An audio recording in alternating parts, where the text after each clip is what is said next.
رسوله محمد و آلہ و اصحابہ اجمعین اما بعد۔ یہ پہلا سوال ہے، اقامت کہتے ہوئے مقتدی کس وقت کھڑے ہوں گے؟ امام کے آتے ہی یا تھوڑا ٹھہر کے؟ دیکھیں، رسول اللہ صلی اللہ علیہ وسلم حجرہ سے تشریف لاتے تھے۔ اس طرح مسجد کے سائڈ پہ حجرہ تھا۔ آپ نے فرمایا نہ کھڑے ہو جب تک مجھے نہ دیکھو۔ اس سے معلوم ہوا اب چونکہ مسجد میں امام صاحب ہوتے ہیں، جب امام صاحب مصلی کی طرف رخ کریں تو آپ کھڑے ہوں، سب بنائیں، مقصد سب بنائیں۔ ایک بات۔ دوسری بات یہ کہ اذان ہوتی ہے باہر والوں کے لیے، جو باہر لوگ ہیں وہ مسجد میں آئیں، اور اقامت ہوتی ہے جو مسجد کے اندر موجود ہیں۔ کوئی تلاوت کر رہا ہے، کوئی ذکر کر رہا ہے، کوئی نفل پڑھ رہا ہے، تو اقامت کا مطلب ہے کہ مسجد کے اندر والے اقامت سن کے اپنا سب چھوڑ کے سب بنائیں۔ تو اب دونوں باتیں اکٹھی ہو گئیں، کیونکہ اقامت کب شروع ہوتی ہے؟ جب امام صاحب آ رہے ہوتے ہیں۔ لازمی بات ہے کہ اگر امام صاحب نہ آ رہے ہیں تو اقامت تو نہیں شروع ہوتی۔ اب امام صاحب مصلی کی طرف آ رہے ہیں، اقامت شروع ہو گئی، تو یہ دونوں باتیں تقریباً اکٹھی ہیں۔ تو آپ اس وقت کھڑے ہو جائیں اور سب بنائیں۔ منہ کے بال جو آنکھوں کے قریب ہوتے ہیں، کیا وہ کاٹنے جائز ہیں؟ لوگ اس سے نیچے داڑھی سمجھتے ہیں، کہتے ہیں جو منہ کے اوپر والے حصہ پر بال ہوتے ہیں وہ داڑھی نہیں۔ دیکھیں، ایک تو ہے آنکھوں کے بال تو کاٹنے نہیں چاہیے، ویسے بھی نقصان دہ ہیں۔ اصول اسلام کا یہ ہے کہ جو اسلام نے کہا ہے نا کہ جسم سے بال دور کرو، صاف وہ کرنے چاہیے، اس کے علاوہ بالوں کو نہیں چھیڑنا چاہیے۔ یہ ہے اسلام کا اصول۔ تو رہا داڑھی کا مسئلہ، جو چہرے پر ہے وہ سب داڑھی ہے۔ آنکھوں کے بال علیحدہ ہوتے ہیں، چہرے کے بال علیحدہ ہوتے ہیں۔ تو جو چہرے پر ہے وہ ساری داڑھی ہے۔ اچھا جی، آج کل اسلامی بینکنگ اور تکافل کا بڑا چرچا ہے، اس کے بارے میں رہنمائی فرما دیں۔ دیکھیں، یہ جو بینک سسٹم ہے نا، اسلامی بینک، اور پہلے تھا وہ نفع نقصان کا وہ کیا وہ کہتے ہیں یہ کھاتا، تو یہ ساری باتیں جب ہم نے پوچھا ہے، اندر سب ایک ہے، اندر سب سود ہے، سود چلتا ہے۔ یہ تکافل اصل میں وہ جو بیمہ پالیسی ہے نا، انشورنس، یہ اس کا نام ہے، وہ بھی غلط ہے، جوا ہے وہ، اور اس میں بھی دھوکہ ہے۔ اور یہ کہتے ہیں جی غریبوں کے لیے، غریبوں کے لیے تو ہوتا ہی نہیں ہے، وہ پھر کئی خرابیاں پیدا ہوتی ہیں، کئی اپنے دکان کا خود نقصان کرتے ہیں۔ تو یہ ساری چیزیں، انشورنس، بیمہ پالیسی، بینک سسٹم، یہ سارا غلط ہے۔ یہ یہودی سوچیں ہیں جو ہمارے ہاں نئے نئے ناموں سے، نئے نئے طریقوں سے لاتے رہتے ہیں، صحیح نہیں ہیں۔ اباضی فرقہ کے عقائد نظریات کیا ہیں اور ان کے متعلق علماء امت کا کیا؟ یہ اصل میں اباضی لکھا ہوا ہے عین کے ساتھ، یہ الف کے ساتھ اباضی فرقہ ہے۔ یہ شیعوں کا یہ ایک فرقہ ہے، یا اس کو آپ یہ سمجھ لیں کہ خارجیوں کے قریب ہیں، یہ یمن وغیرہ شام وغیرہ میں ہوتے ہیں، تقریباً شیعہ اور خارجیوں سے ملتے جلتے ہیں ان کے قائد۔ اچھا جی، باغ والی زمین کو باغ سمیت 2-3 سال کے لیے ٹھیکے پر دینا جائز ہے؟ دیکھیں، آپ زمین ٹھیکے پر دے رہے ہیں، آپ درخت جو اس کے اندر کھڑے ہیں وہ زمین کے اندر جا رہے ہیں، یہ جائز ہے، زمین کا ٹھیکہ جائز ہے۔ لیکن اگر آپ صرف درختوں کا ٹھیکہ دیتے ہیں کہ 3 سال کا پھل، جیسے لوگ کرتے ہیں، غلط، بلکہ پھل لگنے کے پھل لگنے کے بعد جب تب تیار نہ ہو اس پھل کا ٹھیکہ یا اس کو بیچنا منع ہے، کیونکہ بعد میں جھگڑے پڑتے ہیں۔ اسلام وہاں دخل دیتا ہے یہاں جھگڑے کا امکان ہے۔ اگر جھگڑے کا امکان نہ ہو تو اسلام کو کیا ضرورت ہے؟ تو لہذا زمین آپ ٹھیکے پہ دے رہے ہیں، اس میں باغ ہے، درخت ہے، جو کچھ ہے، کنواں ہے، ٹویل ہے، وہ اس کے اندر جائے گا ٹھیکے پر۔ لیکن اگر آپ کے ذہن میں ہے کہ زمین کا ٹھیکہ اتنا ہے اور باغ کا اتنا ہے، تم مجھے اتنا دو گے، زمین، یہ غلط ہے۔ درختوں کا ٹھیکہ دینا غلط ہے. کو کیا پتہ پھل لگے نہ لگے. زمین کا ٹھیکہ آپ دے سکتے ہیں، اس میں باغ ہے، ٹھیک ہے. تو اکیلے باغ کا دینا یا زمین کے ساتھ باغ کا علیحدہ ٹھیکہ لینا یا مقرر کرنا کہ اس میں پھل لگے گا تو غلط ہے. اسلام یہ کہتا ہے کہ جب تک کسی بھی باغ کا درخت کا پھل تیار نہ ہو جائے اس سے پہلے اس کا بیچنا یا لینا جو ہے منع ہے. ایسے ہی زمین کی کھیتی ہے، جب تک پک نہ جائے، تیار نہ ہو جائے، اس وقت تک اس کا سودا منع ہے، کیونکہ یہ بعد میں یہ جھگڑے پیدا ہوتے. تو زمین کا ٹھیکہ دے سکتے ہیں، لیجیے 2 3 سال کا باغ، اس باغ کا پھل 3 سال. یہ جو اس میں پور مچھلیوں کا 2 سال کا میرا، غلط، کیونکہ اس میں بعد میں جھگڑا پڑ جاتا ہے. اللہ دیتا نام درست ہے، بالکل درست. اللہ دیتا عبداللہ، اللہ کا بندہ. پر وہ گالے بھی اللہ دیتے تھوڑے نے تے پیراں دیتے بہت. اللہ دیتا نام کوئی رکھدا، پیر بخش، میر بخش، غوث بخش، وزیر بخش، حسن بخش، حسین بخش، علی بخش، میر بخش، معین بخش، ہجویری بخش، اے عام. اللہ دیتے تھوڑے دے، پیراں دیتے بہتے. اچھا، پروین اور نسرین، بہرحال نام میں تو کوئی عرض نہیں ہے، لیکن نام ایسا ہونا چاہیے جیسے کوئی مقصد ہو. اچھا نام رکھو، اس کا کوئی معنی مفہوم ہو، آدمی بولے خوش ہو جائے.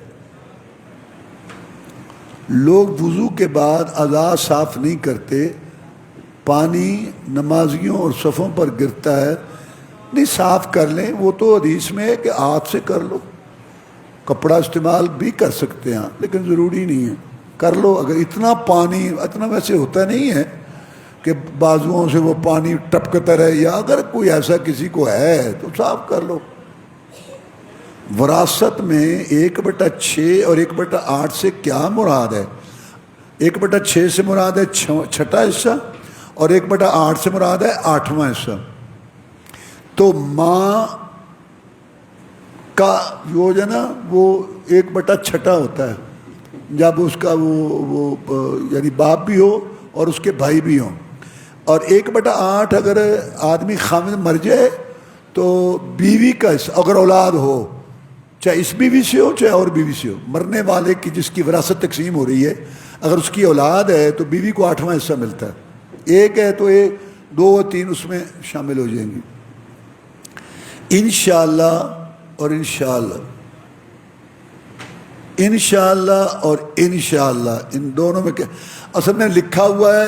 ان علیحدہ، یعنی الف نون ان، شاء اللہ، اگر اللہ چاہے. اور ایک لکھا ہوا ہے نون اور شی کٹھا.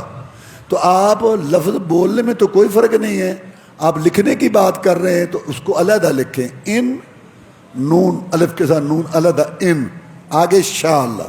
تو یہ فرق ہے، یعنی لکھنے میں جو آپ نے لکھا نا انشاءاللہ نون، وہ ٹھیک ہے، اور جو نون شین کے ساتھ ہے وہ ٹھیک نہیں ہے. اور معنی لفظ ایک ہی ہے، انشاءاللہ انشاءاللہ. اور یہ انشاءاللہ ماشاءاللہ، اس کے متعلق میں آپ کو بتا دوں، یہ عام لفظ نہیں ہے، یہ بڑے عظیم لفظ ہیں. اس میں عقیدہ ہے. انشاءاللہ کا معنی کیا ہے؟ اگر اللہ چاہے. یہ کام سے پہلے ہے، کام سے پہلے. کیا مطلب؟ آپ کا کوئی کام ہے، آپ کو کام کرنا چاہتے ہیں، کوئی بھی کام ہے، تو آپ اس کی کوشش کریں گے، اس کے لیے چیزیں تیار کریں گے، اس کے اسباب مہیا کریں گے، جو بھی آپ انسانی کر سکتے ہیں. اس کے بعد آپ کا عقیدہ ہو کہ اب بھی اگر اللہ چاہے گا تو ہوگا. انشاءاللہ کا معنی یہ ہے اگر اللہ چاہے گا. یہ نہ سمجھیں کہ میں نے دکان کھول لی ہے اور میں بس میں ٹکٹ لے کے بیٹھ گیا ہوں اور یہ جو میری کار گاڑی تیار ہے تو بس نہیں. سارا کچھ کر کے، گاڑی کو چیک کر کے اور بھی اپنے سفر کے انتظام کر کے، پھر بھی آپ یہ کہیں کہ انشاءاللہ یہ عقیدے کا مسئلہ ہے. یعنی یہ نہیں ہے کہ آپ نے اسباب اختیار نہیں کرنے، کوشش نہیں کرنی، تیاری نہیں کرنی. یہ سنت ہے. رسول اعظم جہاد میں گئے، لوہے کی قمیص پہن کے گئے، لوہے کی ٹوپی پہن کے گئے. تو لہذا آپ جو ہے نا تیاری پوری کریں، اسباب اختیار کریں، حرکت میں برکت ہے. اس کے بعد بھی کہیں انشاءاللہ، اگر اللہ تعالیٰ کو منظور ہوگا عقیدے کی. اچھا، اور ماشاءاللہ، ماشاءاللہ کا معنی جو اللہ نے چاہا. یہ کام ہونے کے بعد ہے. مثلا آپ نے دکان کھولی، ارادہ تھا، انسان ہے نا، آج اتنی محنت کروں گا، کوشش کروں گا، یہ سودا نکالنے کی کوشش کروں گا، جیسے میں نے پہلے بتایا. تو آپ نے کہا انشاءاللہ. اب جب وہ کام ہو گیا، اب کہو ماشاءاللہ. یہ نہ سمجھو کہ میں نے کوشش کی، میں پہلے آیا، میں نہ، تم کو ماشاءاللہ جو اللہ نے چاہا وہی ہوا. پہلے انشاءاللہ، پھر ماشاء. اچھا، آپ نے گاڑی اپنی تیار کی، چیک کیا، سارا کچھ سامان رکھا، آپ نکلے، وہاں پہنچ گئے سفر پہ، کام. اب آپ کیا پہلے کہنا، میں نے بتایا انشاءاللہ. اب کہ ماشاءاللہ، ماشاءاللہ، الحمدللہ. تو انشاءاللہ پہلے کہتے ہیں کام سے پہلے. پوری کوشش بھی کرنی ہے. اور جب کام ہو جائے، آپ کی وہ خواہش پوری ہو جائے، تو آپ کہیں ماشاءاللہ، تاکہ ذہن میں کوئی غرور اپنا نہ آئے یا اپنی طاقت قوت نہ آئے، بلکہ پھر بھی کیا کہیں، میں کچھ نہیں، اللہ بڑا خوش ہوتا ہے. کام تو اللہ کا. تو یہ بعد میں ہے ماشاءاللہ. تو یہ عقیدے کی بات ہے. میں نے بتایا انشاءاللہ ماشاءاللہ ایسے نہیں ہے، یہ ایک عقیدہ ہے اور ثواب ہے اس میں. اچھا، لوگوں سے ادھار پر کاروبار کیا تھا، کاروبار بند ہے اور لوگ پیسے واپس بھی نہیں کرتے. لوگوں سے ادھار پر کاروبار، اچھا، لوگوں کو ادھار دیا، اچھا واپس بھی نہیں کر رہے. اب ہمارا پیسہ ان کی طرف ہے، اس پر زکوٰۃ بنتی ہے. ان کا سوال یہ ہے کہ میں نے لوگوں سے پیسے لینے ہیں تو کیا اس پہ زکوٰۃ ہے؟ تو جواب یہ ہے کہ اگر یہ جو بات کر رہے ہیں یہ بعد میں کریں گے. عام طور پر انسان کو یقین ہے کہ یہ میرے پیسے واپس آ جائیں گے، یہ میرے پیسے مجھے مل جائیں گے، یہ سرکلر چل رہا ہے اور یہ پہلے بھی مجھے دے دیتا ہے، تو وہ آپ کے پیسے ہیں، اس پر زکوٰۃ آئے گی. فرض آپ کے پاس جو ہے نا وہ 4 لاکھ ہے اور 2 لاکھ آپ نے لینا ہے، اور آپ کو الحمدللہ پتہ ہے جیسے معاملہ کہ معاملہ یہ آ جائے گا، پہلے بھی آ جائے گا، تو 6 لاکھ کی آپ زکوٰۃ دیں گے. اور یہ بھی بات بتا دوں، 4 لاکھ ہے، اس میں سے 1 لاکھ دینا ہے، جو دینا ہے وہ نکال کے 3 لاکھ کی زکوٰۃ ہوگی. اچھا، جو قرض ڈوب جائے وہ کہتا ہے میں نہیں دوں گا، یا ایسے تو نہیں کہتا لیکن پتہ ہے، جیسے آدمی کو پتہ چل جاتا ہے کہ اس کے دینے کا کوئی ارادہ نہیں ہے، اس کی زکوٰۃ نہیں ہے. وہ جب آئے گا پھر اس کی زکوٰۃ ہے. ڈوبا ہوا پیسہ جب آئے گا پھر.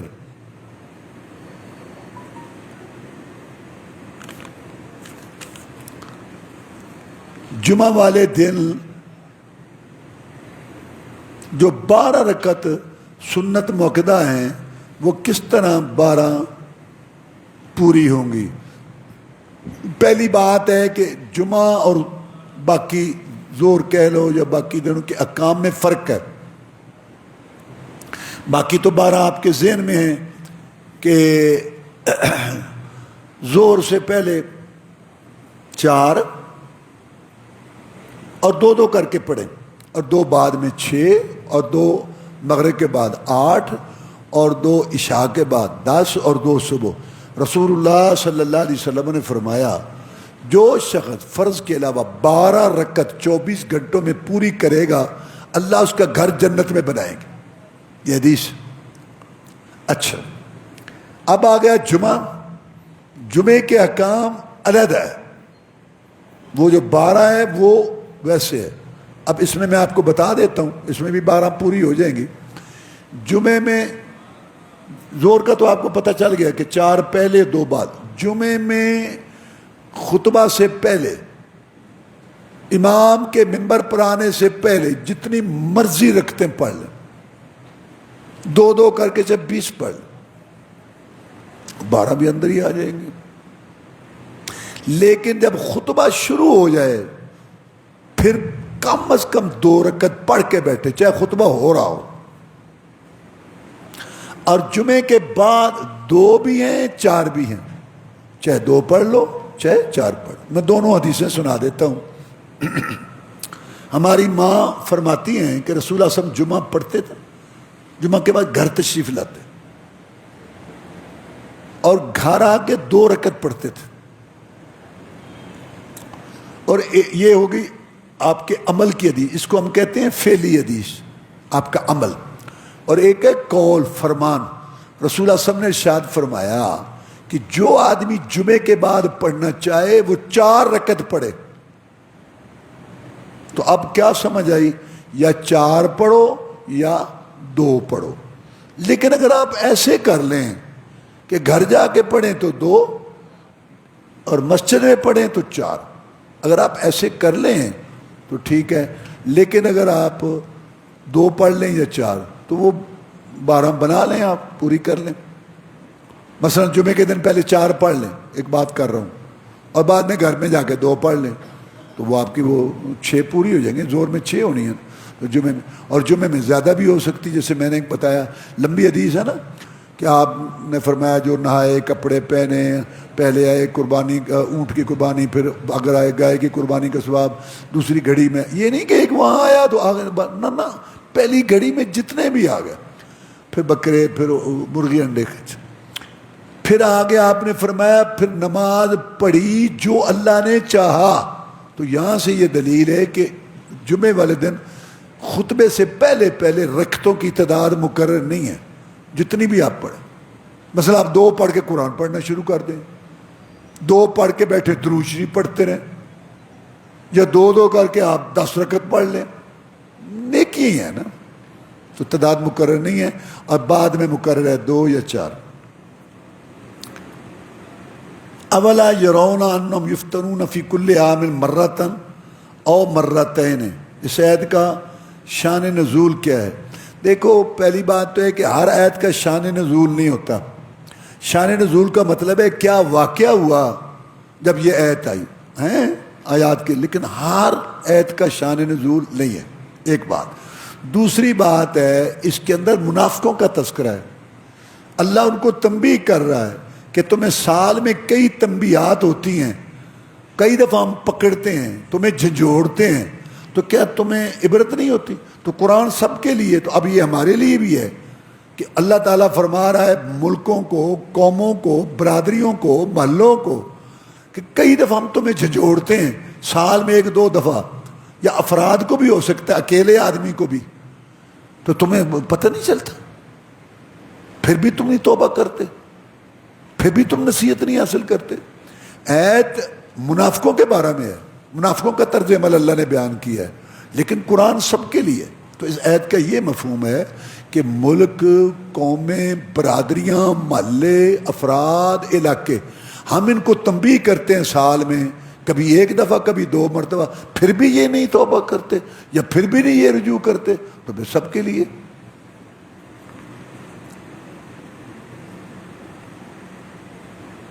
ایک شخص پاکستان سے عمرہ کرنے گیا ہے، وہاں اس کا دوبارہ عمرہ کرنے کا ارادہ ہے، تو مسجد جرانہ سے احرام باندھے۔ جرانہ غلط لکھا ہے، یہ جعرانہ عین سے ہے، جعرانہ سے احرام باندھ کر عمرہ کر سکتا ہے۔ دیکھیں یار، عمرے کی بات ہم تھوڑی تفصیل سے بتا دیں، یہ سوال بار بار آتا ہے۔ پہلی بات تو یہ ہے کہ جناب محمد الرسول اللہ صلی اللہ علیہ وسلم، دیکھو مسئلہ یہ پوچھا جا رہا ہے، پہلے سوال کو واضح کروں کہ ایک آدمی یہاں سے عمرہ کے لیے گیا، اللہ تعالیٰ قبول فرمائے، اس نے عمرہ کر لیا۔ عمرہ 4 کاموں کا نام ہے، احرام، بیت اللہ کا طواف، صفا مروہ، اور بال سر کے کٹانے۔ عمرہ اس کا ہو گیا، اللہ قبول فرمائے۔ اب ہمارے عبادت کرے، بیت اللہ شریف میں نمازیں پڑھے، ایک نماز کا 1 لاکھ کا ثواب، جماعت سے 27 لاکھ کا، بیت اللہ کو دیکھتے رہنا، اس کے بعد بیٹھے رہنا، وہاں قرآن پڑھنا، مطلب نیکیاں ہی نیکیاں ہیں۔ خیر بہرحال سوال جو ہے نا اس کا ہم جواب دیتے ہیں. پہلی بات تو یہ ہے کہ جناب محمد الرسول اللہ صلی اللہ علیہ وسلم صحابہ کرام رضوان اللہ علیہ مجمعین ان سے ثابت نہیں ہے کہ عمرہ کرنے آئے ہوں اور پھر عمرے پہ عمرہ وہاں کرنے کا پروگرام بنا کے باہر نکلے ہوں مکہ سے صرف عمرہ کے لیے. ایسا نہیں ہوا. اور ان سے بڑا نیکی کا شوق کو نہیں رکھتا. آدمی وہاں زیادہ سے زیادہ نمازیں پڑھے, وہاں طواف کرے, طواف کا بڑا اجر ہے. اچھا پھر قرآن پڑھے, درود شریف پڑھے, بیٹھے تو نیکیاں کمائے. بائی چانس گیا, مثلا اس کا دوست تھا جدہ, اس نے کہا یار سمندر میں گھومے کوئی وہ دعوت وغیرہ, وہ گیا واپسی پہ عمرہ. صحیح بات ہے. کوئی آدمی طائف گیا واپسی پہ عمرہ, ٹھیک ہو گیا. اچھا مدینہ جاتے ہیں عمرہ کرنے والے, واپس آتے پھر عمرہ کر. یہ بالکل یہ واضح صحیح بات ہے. اسپیشل مکہ سے باہر جانا, میں یہ نہیں کہہ رہا کہ منع ہے, میں یہ نہیں کہہ رہا, میں یہ کہہ رہا ہوں کہ رسول اللہ صلی اللہ علیہ وسلم یا صحابہ کرام رضوان اللہ علیہ مجمعین میں سے کوئی مکہ سے باہر نہیں نکلا اسپیشل عمرہ کرنے کے لیے. میں منع نہیں کہہ رہا, کرتا ہے ٹھیک کہا جائے. لیکن جو پہلی بات میں نے بتائی ہے کہ آپ گئے کہیں, مثلا مدینہ گئے آئے, یہ اس کا ثبوت موجود ہے. جدے آپ گئے, آپ کو کسی نے بلایا دعوت, واپسی پہ عمرہ. اچھا اب میں آپ کو بتاتا ہوں جیرانہ یہ کیا مسئلہ ہے. جیرانہ کا مکہ فتح ہوا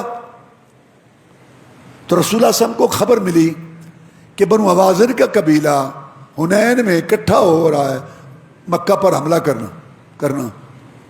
آپ نے پوچھا بھی ان کو کیا مسئلہ ہے؟ ہمارا تو کوئی ارادہ نہیں تھا. کہ جی ان کا ذہن یہ ہے کہ اگر مسلمانوں کا قبضہ یہاں پکا ہو گیا نا اس جگہ پر, تو یہ پھر ہم پر حملہ کر دیں گے. تو پہلے یہ کہ مسلمان ہم پہ حملہ کریں, ہم ان پر حملہ کر. تو پھر آپ نے کہا بھی یہ تو مکہ میں تو نہیں, یہاں تو اللہ نے میرے لیے ایک گھڑی حلال کیا تھا جہاد مکہ میں. مکہ فتح ہو گیا, اب جیسے پہلے یہاں لڑنا منع ہے اب بھی منع ہو گیا ہے, لہذا باہر چلتے ہیں. تو خیر وہ حنین کی جنگ ہوئی, شاید میں نے سنائی بھی ہوگی, وہ لڑائی ہوئی. اچھا اس میں اللہ نے فتح دے دی, بہت ساری بکریاں, بھیڑیں, اونٹ آئے. تو جیرانہ ایک جگہ کا نام ہے.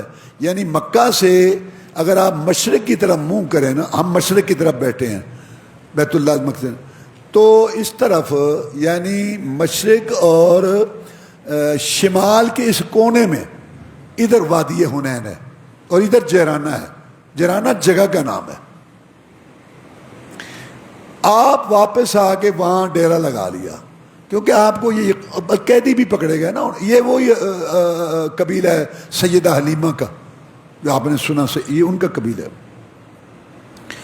تو آپ نے اندازہ لگایا یا محسوس کیا ہوگا کہ یہ لوگ آئیں گے, قیدی بھی ہو گئے نا ان کے, تو آپ نے تقسیم نہیں کیا. عموماً جہاد کے بعد تقسیم ہو جاتے ہیں, قیدی بھی تقسیم ہو جاتے ہیں اور مال بھی تقسیم ہو جاتا ہے.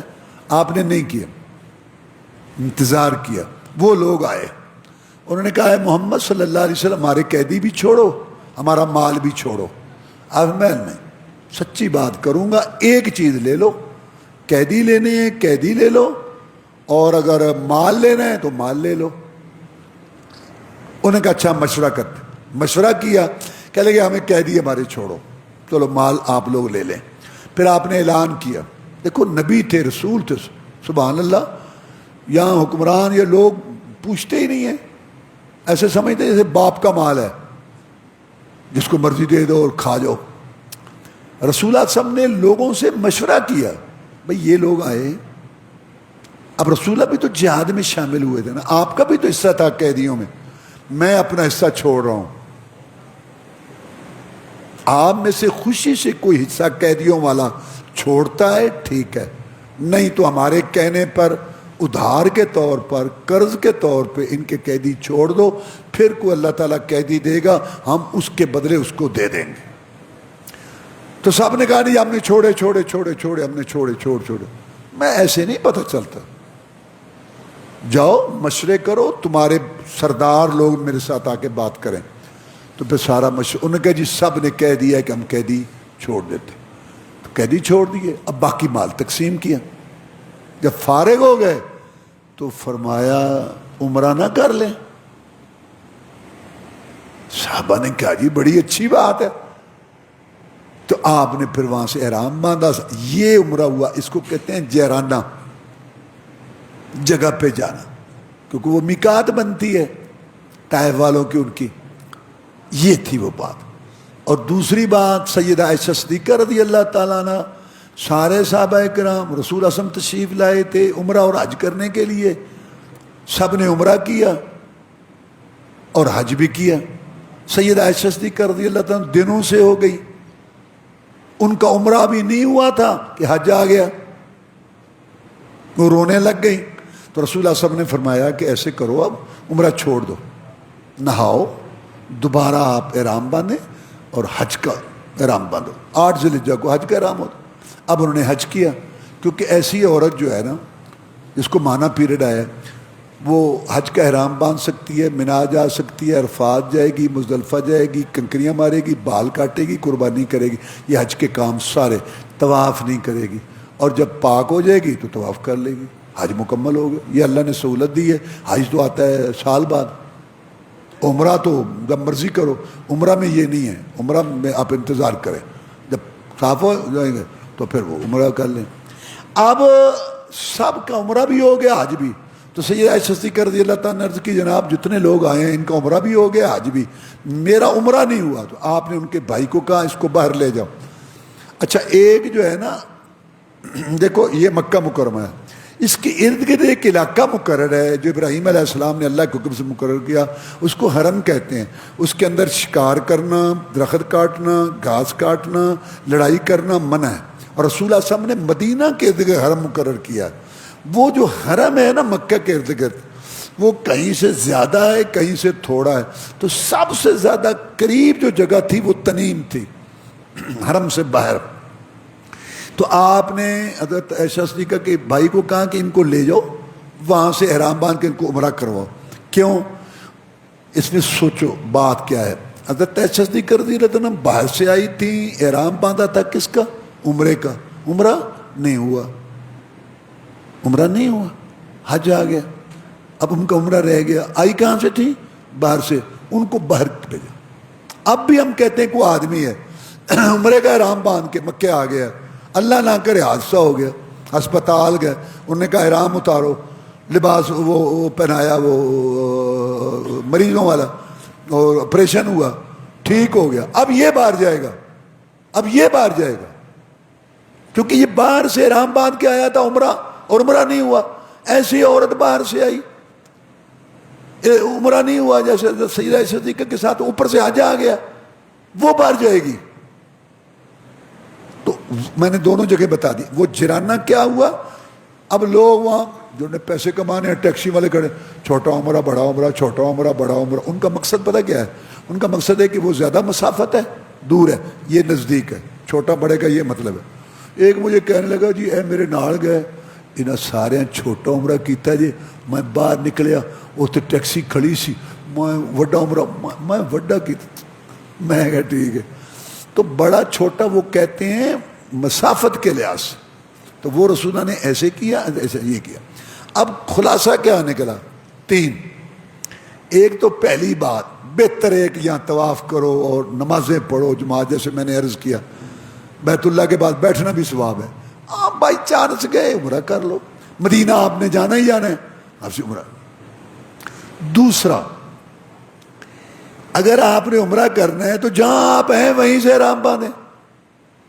مکہ میں ہوٹل سے باندھ لیں, کیونکہ رسول اللہ صلی اللہ علیہ وسلم نے 5 میقات مقرر کیے ہیں. کہا کہ یہاں سے جو حج عمرہ کرنا چاہے احرام باندھ کے آئے, اور جو جس سے پہلے ہیں وہ جہاں ہے وہیں سے باندھیں.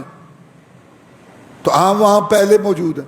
اب یہاں دوسرے لوگ کہتے ہیں کہ یہ ان کے لیے جو وہاں گھر ہے ان کا مستقل. ہم کہتے ہیں حدیث میں تو نہیں ہے. حدیث میں تو یہ ہے کہ 5 میقات ہے, وہاں سے احرام. ہمارا ضلع میں جو اس سے پہلے جہاں ہے, تو مکے والا جہاں ہے, ہوٹل والا جہاں ہے, وہیں سے باندھ. 2 باتیں ہوگی. اور تیسرا, اگر آپ کا دل چاہتا ہے کہ یار باہر نکلیں, تو جرانہ میں تنیم میں تو ہم یہ نہیں کہیں گے کہ غلط ہے، ٹھیک ہے بھائی. ہم نے 3 کیٹیگری اور ساری بات تفصیل سے بتائی.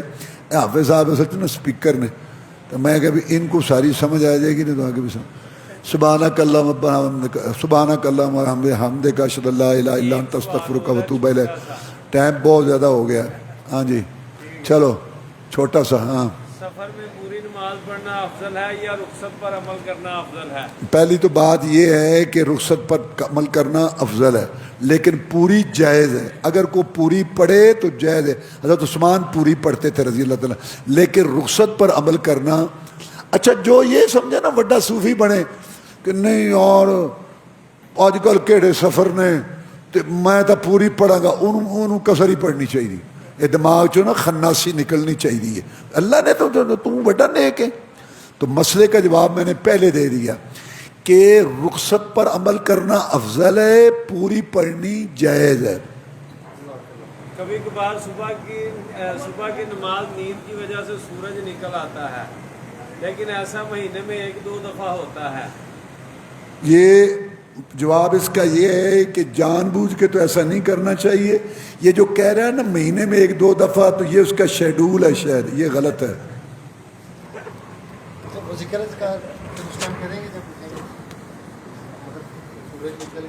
جب آپ اٹھیں فرض کرو آپ لوگ سے جو کچھ ہوتا ہے سارا کچھ کریں گے. صبح میں وہ جو حالات ہیں وہ پڑھیں گے، دعا پڑھیں گے، بیٹھیں میں دعا پڑھیں گے، قاعدہ سنتے پڑھیں گے اور